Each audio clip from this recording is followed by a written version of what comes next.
जिस सोसाइटी के अंदर टिकटॉकर्स जो हैं वो वज़ीर आला हो जाएं और जिस सोसाइटी के अंदर तर्जुमुल कलीम जैसा शायर जो है चौथे सफ़े पे जाके ख़त्म हो, उससे आप सोसाइटी के अलमियों को समझें।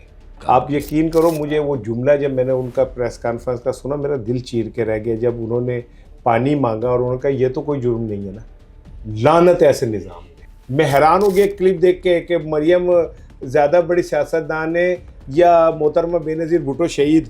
तो मैं मेरा दिल कर रहा था मैं सर पीटूँ अपना। सर, मुझे सआदत नसीब हुई है कि उनकी वफ़ात से कोई 20-25 दिन पहले मैंने उनका लास्ट इंटरव्यू किया और उसमें कुछ चंद बातें उन्होंने की जो मेरे लिए बहुत दिल खराश थी, यकीनन आपके लिए भी होगी। जनरल फैज़ का कोर्ट मार्शल मुकम्मल हो गया है, अब बारी इमरान खान की है 9 मई के नाम पे। मुझ पे भी बहुत प्रेशर है, ये मैं वक्त आने पे वो खोलूँगा, ठीक है ना, कि मुझ पे क्या क्या प्रेशर है, कि कौन कौन ये चाह रहा है कि मैं ऑफ एयर हो जाऊँ, ये हो जाऊँ, वो हो जाऊँ। मैं वक्त आने पे बात करूँगा। वो कायद-ए-आज़म का ज़ाती मुलाजिम था, कायद-ए-आज़म का नाम 10 दफ़ा लेता था, 10 दफ़ा आके भीगती थी अकीदत में उसकी।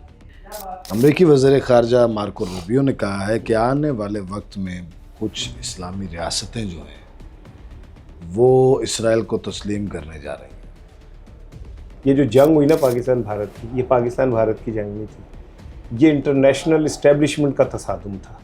और हुकूमत की जानिब से इक़दाम भी एक सामने आया कि फील्ड मार्शल का एक लक़ब मिला है जनाब जनरल आसिम मुनीर साहब को, जो कि बड़ी डिज़र्विंग एक टाइटल कहेंगे आप।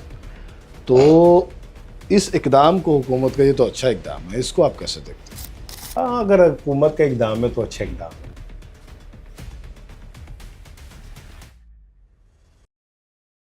बिस्मिल्लाहिर्रहमानिर्रहीम। सियासी लुक़मा विद सैयद हसनज़ादा के साथ हाज़िर हूँ। हमेशा की तरह मेरे साथ मौजूद हैं इस मुल्क के नामवर तज्ज़ियाकार एसआर राना साहब। सर, बड़ा दुख भरा पॉडकास्ट होने वाला है आज का हमारा।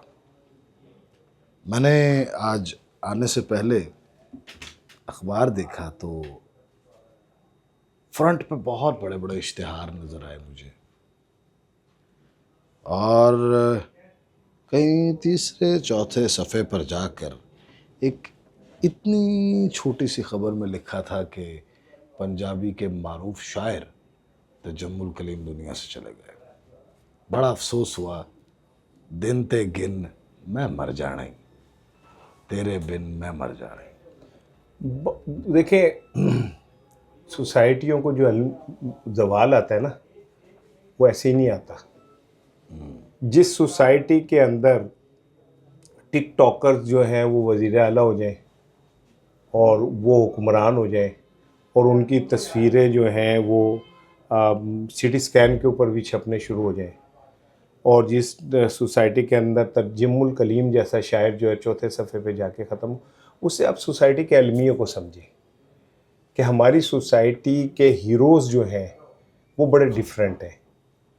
अगर मैं आपसे कहूँ कि जी हमारे 5 हीरोज़ के नाम लें पाकिस्तान के, तो माइट भी आप कोई एक आधा क्रिकेटर डाल देंगे, कोई एक आधा वो डाल देंगे। आपकी नहीं, मैं वैसे एक जनरल बात कर रहा हूँ। कितने लोग हैं जो डॉक्टर अब्दुल कदीर को अपना हीरो करार देंगे, ठीक है?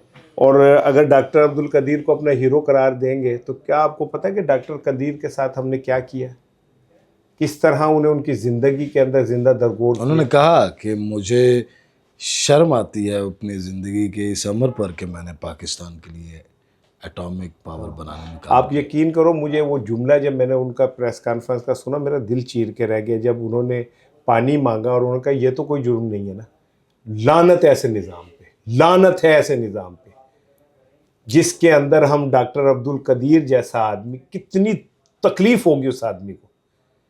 तो ये तजम्मुल कलीम जैसे लोग, ये सोसाइटियों के अंदर जो दानिश्वर होते हैं ना, वो सोसाइटियाँ बनाते हैं, हाँ, ठीक है, वो मुआशरों की तश्कील करते हैं। हमारा आज का दानिश्वर जो है वो तो किसी तवाइफ से भी बदतर है, जिसको हम दानिश्वर कहते हैं। ये वो लोग हैं जिन्होंने अपनी एक बोटी के लिए कौम के बकरे ज़िबा करा दिए। नवाज शरीफ हीरो है और उसके लिए इतने इतने बड़े जय्यद सहाफ़ी।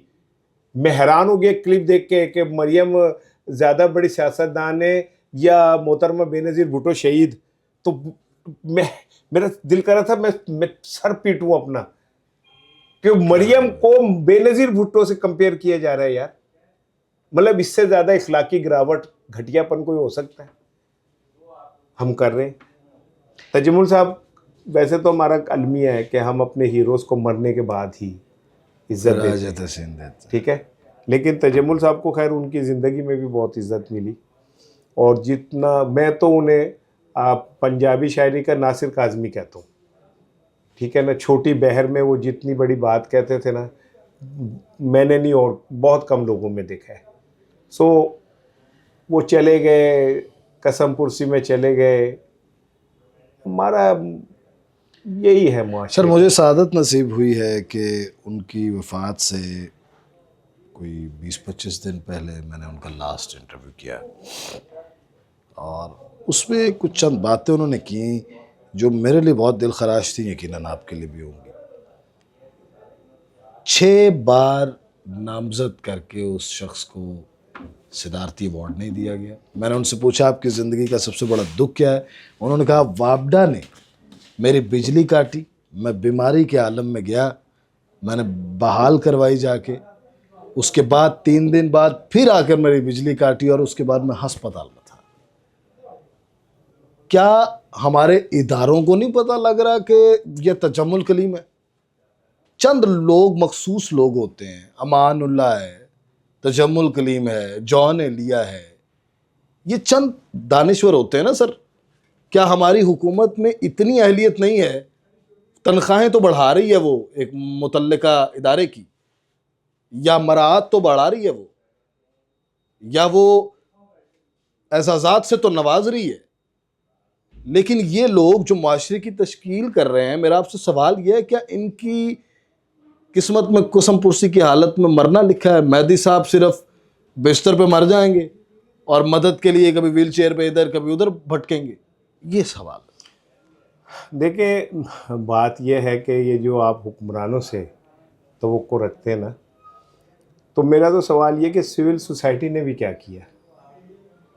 हमारी जो तंजीमें हैं अदबी, उन्होंने क्या किया?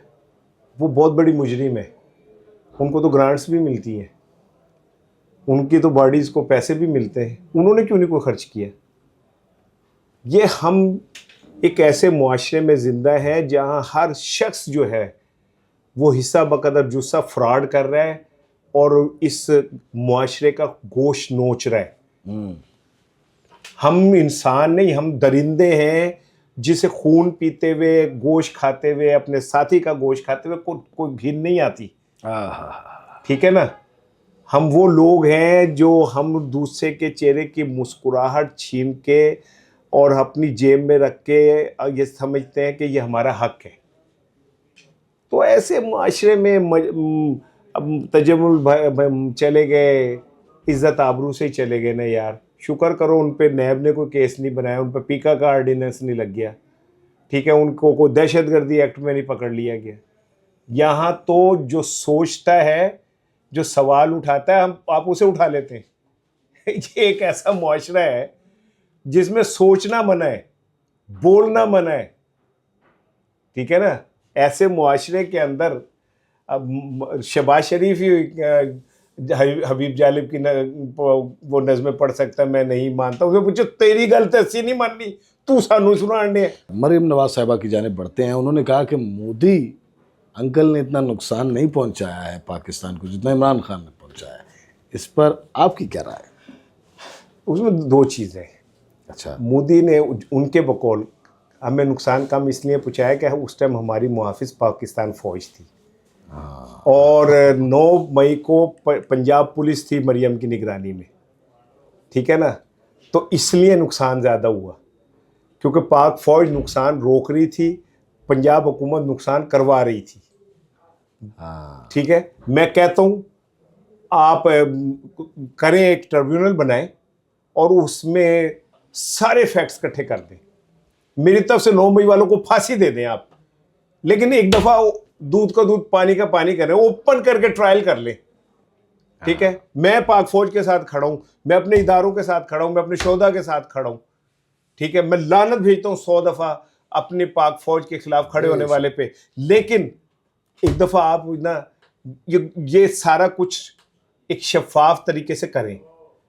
9 मई के किरदार सामने आने चाहिए। मैं अब आपको बताऊं, जनरल फैज का कोर्ट मार्शल मुकम्मल हो गया है, अब बारी इमरान खान की है 9 मई के नाम पे, और फौजी अदालत में केस चल सकता है, और पीटीआई के बहुत सारे अरकान फारिग होने जा रहे हैं, उन पे 9 मई का केस चलेगा, और जब वो फारिग होंगे जेल जाएंगे, नाअहल हो जाएंगे, उनकी जगह नून लीग के अरकान को कामयाब कराया जाएगा।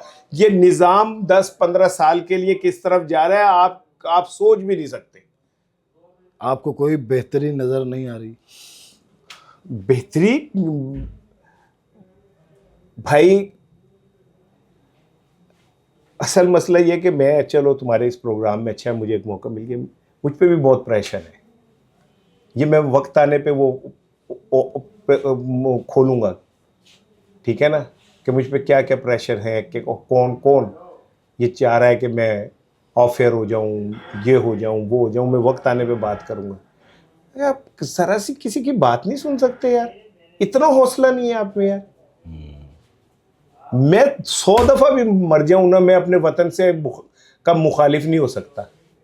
मेरा बाप जब इस मुल्क के लिए माइग्रेशन करके आया था ना, तो वो लाशों के अंदर आया था, अपने अजीज़ों का की लाशें जो है ना वो ट्रेन के अंदर छोड़ के आया था।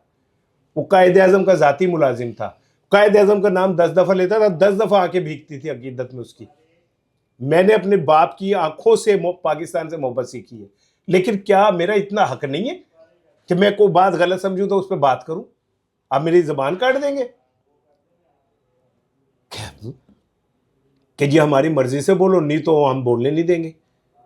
दुनिया में एक बात याद रखिएगा, ये पंजाब हुकूमत हो या विफाक हुकूमत हो, ये समझते हैं कि जी हम नौकरियों से निकलवा के ये करके वो करके, ज़बान नहीं बंद होंगी, ज़बानें पॉसिबल ही नहीं है।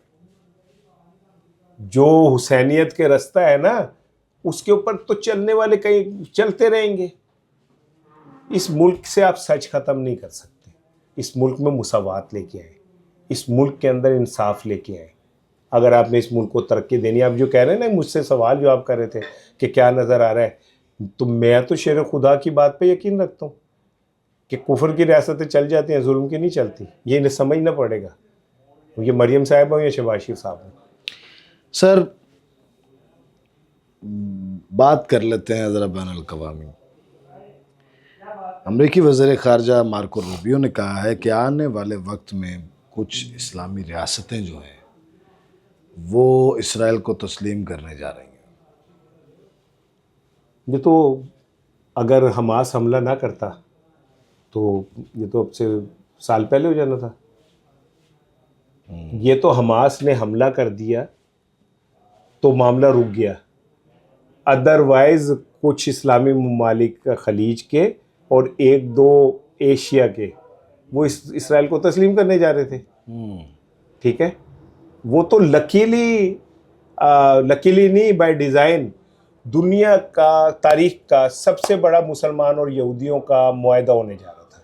अच्छा, आज तक की हिस्ट्री 1400 साल 1500 साल हो गए इस्लाम को आए हुए, इतना बड़ा मुआहदा यहूदी और मुसलमानों का नहीं होना था जो होने जा रहा था।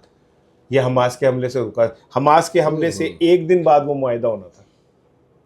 ठीक है, सो जिस बेशर्मी से अरबों ने ट्रंप का इस्तकबाल किया है ना, वो डूब मरने का मुकाम है कि हमारी माएँ बहनें बाल खोल के और ट्रंप के आगे वो बाल और वो नाशी किया। कुछ शर्म करो तुम यार। ये वो धरती है जहाँ से नबी पाक सल्लल्लाहु अलैहि वसल्लम ने हमें इन चीज़ों के खात्मे की तरफ लेके गए थे। हम वहीं से ये दोबारा शुरू कर रहे हैं।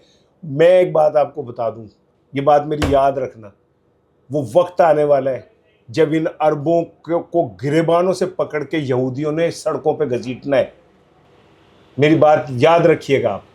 ये सोने के ताज दे दें, ये अपने तैयारे दे दें ट्रंप को, ये कुछ भी दे दें, वो वक्त आना है कि ये अरबों ने जलील होना है और इनको उन्होंने ज़मीन पे घसीटना सड़कों के ऊपर।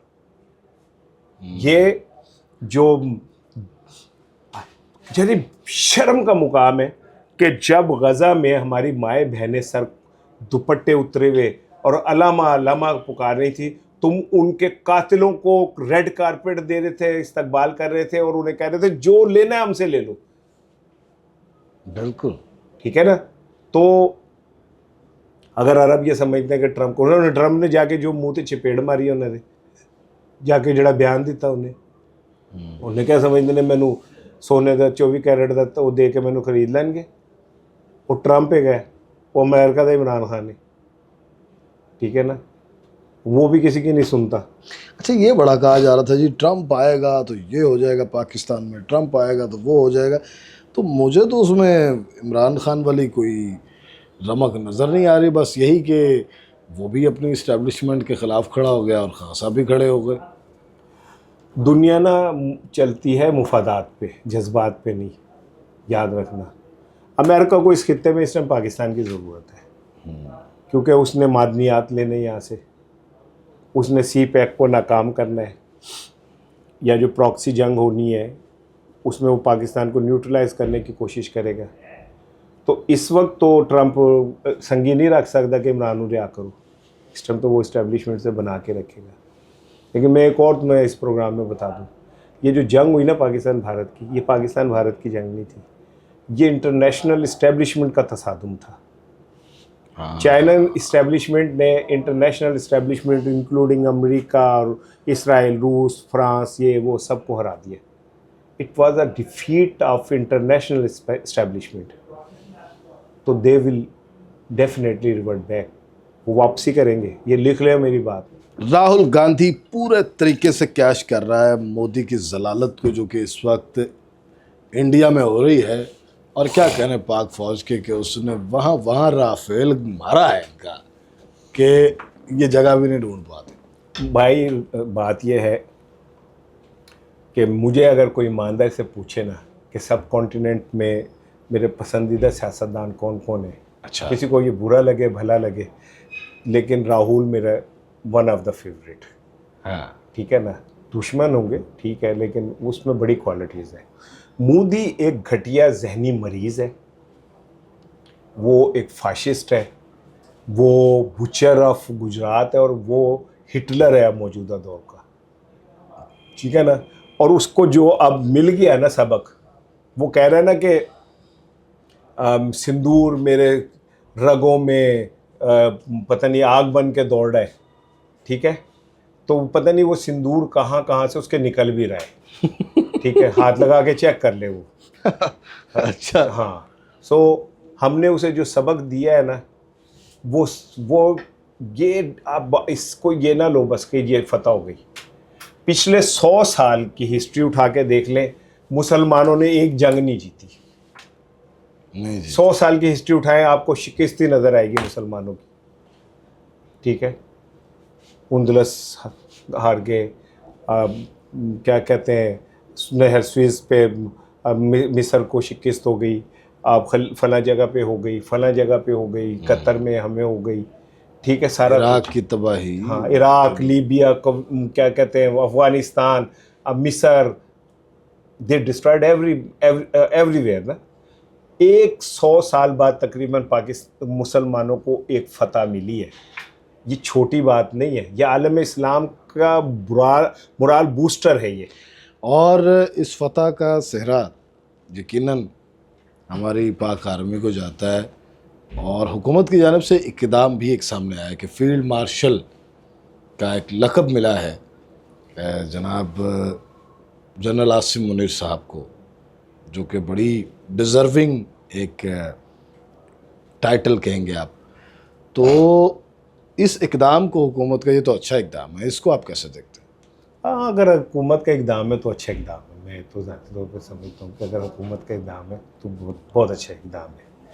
लेकिन वो जो वो दे रहे हैं ना उन्हें बैंटम, मुझे अपनी 9th क्लास याद आ गया। हमारे एक टीचर थे फिज़िक्स के, अच्छा। तो वो जब हमें पीरियड में फैंटी चढ़ा देते थे ना, तो फिर अपनी सोटी किसी को कहते थे कि कल मैनू दे देना। तो फिर अगले दिन जब हम आते थे तो हम वो हमें पता होता था कि इसी सोटी से हमें मार पड़नी है, लेकिन हमें पता होता था कि ये हमने देनी भी है उन्हें। ठीक है ना। तो इमरान खान ने तो खाली मार्जिन नहीं खानी थी। अच्छा। तेरा क्या बनेगा कालिया। लेकिन इमरान खान साहब के हवाले से अगर आप बात करें तो उनको आप वो क्लास के शरारती लड़के से तस्वुर नहीं करेंगे जो उस्ताद की बात मानने को तैयार ही नहीं है। उस्ताद कौन है ये भी सीख बताए ना। ताकतवर तो उस्ताद नहीं होता, उस्ताद तो बड़ा हलीम होता है, उस्ताद तो बड़ा माफ़ करने वाला होता है, उस्ताद तो बड़ा गलतियों को भूल के आगे बढ़ने वाला होता है। ठीक है ना। तो इमरान खान वो शरारती बच्चा नहीं है। इमरान खान वो बच्चा है जो तारीख़ लिख रहा है, वो बच्चा है जो इसमें तारीख़ में लिखा जाएगा कि सब कॉन्टिनेंट में एक बच्चा पैदा हुआ था जिसने 2 साल जबर सहा, जिसने अपने पर 250 मुकदमात सहे, जिसने अपनी बीवी को अपने सामने बेहोश होते देखा गर्मी से, जिसने अपनी बहनों को सड़कों पर रुलते देखा, जिसके रिश्तेदारों को सजाएं हुई और वो खड़ा रहा। उसका नाम उन हीरोज़ में लिखा जाएगा जिन्होंने अपने पैरों पे खड़े होके मुकाबला किया। वो सदियों ज़िंदा रहने वाला आदमी है, वो 1 सदी का आदमी नहीं है, वो कई सदियों का आदमी है और ये वक्त साबित करेगा। हो सकता है आप उसे मार दें, हो सकता है वो जेल में मर जाए, हो सकता है उसको आप सारी ज़िंदगी जेल में रखें, आप उसे फिज़िकली ख़त्म कर सकते हैं, आप उसे स्पिरिचुअली अब नहीं ख़त्म कर सकते। वो एक क्रेज़, एक जुनून है। और इस मुल्क में जो बच्चा भी पैदा होगा और जिस बच्चे के अंदर भी इस निज़ाम के लिए नफ़रत होगी, वो इमरान खान ही उसके दिमाग में और दिल में होगा। बस याद रखिएगा। हमेशा की तरह हर बात का तुर्की व तुर्की जवाब, और बेहतरीन बात कि खामोशी सामने वाले का मुकद्दर बन के रह जाती है। एसार राना साहब का ये खासा है। मैं इस बात के साथ आपसे इजाज़त चाहूँगा कि वक्त अच्छा भी आएगा नासिर, गम न कर ज़िंदगी पड़ी है। अल्लाह ने कुरान में कहा है यार, हर मुश्किल के बाद आसानी है। हमें अल्लाह पे यकीन होना चाहिए। अल्लाह ने कुरान में कहा है कि हर मुश्किल के बाद आसानी है। मुश्किल वक्त, अच्छे वक्त नहीं रहते तो बुरे वक्त भी नहीं रहते। दिस शैल पास टू, सब ठीक हो जाएगा। और पाकिस्तान, मैं कहता हूँ जो भी ठीक हो पाकिस्तान के लिए ठीक हो। मुझे किसी इंडिविजुअल से कोई मतलब नहीं, मुझे अपने मुल्क से मतलब है। बेशक पाकिस्तान के मुकद्दर में फ़तह हमेशा लिखी है। वासिफ़ अली वासिफ़ साहब ने कहा है पाकिस्तान नूर है और उसको ज़वाल नहीं और यकीनन नहीं है। अपना ख्याल रखिएगा, अपने चाहने वालों का ख्याल रखिएगा। फ़ी अमान अल्लाह।